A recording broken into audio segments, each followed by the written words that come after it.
And the sign of the true mu'min is that when he is given manifestations of Allah's beauty and grace and generosity, he gives thanks.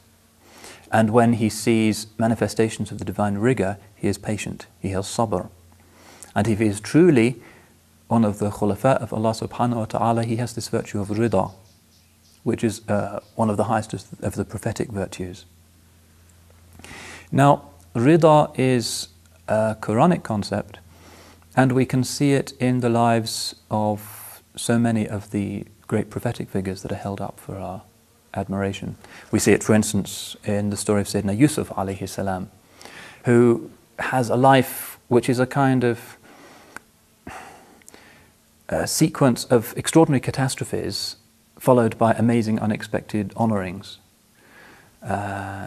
so that after being the favoured son of a prophet, he is cast into a pit in the desert and apparently has no hope whatsoever. But he has rida. He doesn't complain to Allah subhanahu wa ta'ala. He's taken to Egypt, hundreds of miles from his family in the desert, and he's sold into slavery. But he doesn't complain. He accepts Allah's will.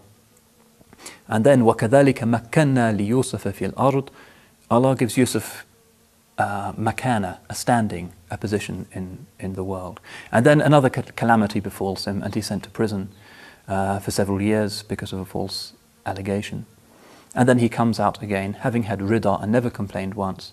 And again, the Quran says, وَكَذَلِكَ مَكَّنَّا لِيُوسُفَ فِي الْأَرْضِ.